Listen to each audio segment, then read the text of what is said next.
Joining us this morning is Fundstrat Global Advisors co-founder and CNBC contributor Tom Lee. Tom, great to see you. Hope you had a great weekend.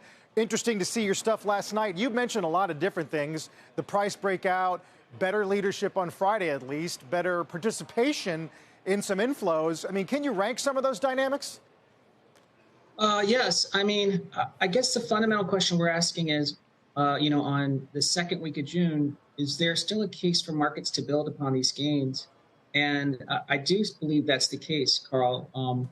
Foremost, I think that the FANGs did the heavy lifting, but I do think breadth is starting to expand. 8 out of 11 sectors are now above their 20-day moving average, which means they're in positive trend. But that's also starting from a point of pretty reasonable valuations. We're talking 15 times ex-FANG for the market at a time when interest rates seem to be stabilizing. So I think there's a case for multiple expansion, towards 18 times for that, and that's going to get you 20%. I also think the earnings outlook is improving. It's close to 60% now have raised earnings estimates for the year. For industrials, it's actually closer to 81%, so that's pretty shocking. And if we talk about earnings growth improving at a time when the Fed could be pausing, and then we know that short interest rose 7% last week when you look at futures contract. I mean, it's all-time high short positions by institutions. I think that's a fuel for the big stocks to kind of stay where they are and the rest of the group to catch up. And I think that's actually why markets could advance another 10%. Right. Your point about fading inflation came alive this morning in the Eurozone PPI data. And I know this is year on year, but going from 5.5 to 1 in a month really speaks to the base effects. And I wonder, could we be replicating even some of that here in the States? If not for June, then maybe for July. Oh, that's kind of what we think is very possible, which is that when you look at real-time measures of inflation, now there's things like trueflation, or like, Professor Siegel's use of, real-time rent measures. Inflation's pretty close to zero right now, but it's only lagged in the statistical reports of CPI. So I think the market is beginning to sort of realize that there is disinflation, and that's going to allow the Fed to tolerate easing financial conditions.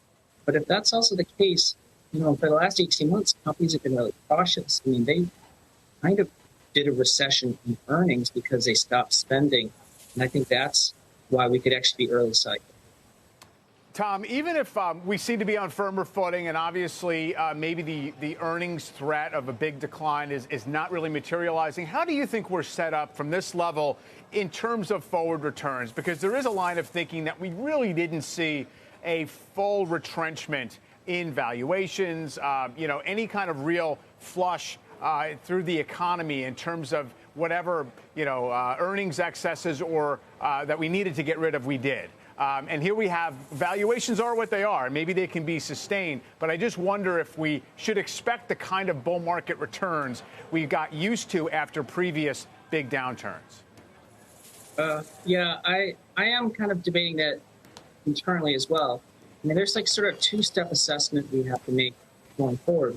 One is, was the recession called correct? Because that was a consensus view. And if we don't have a recession, we don't really have a further drawdown. So we know that all this cash on the sidelines and bearish positioning has to change. But that doesn't necessarily mean it's a big bull market.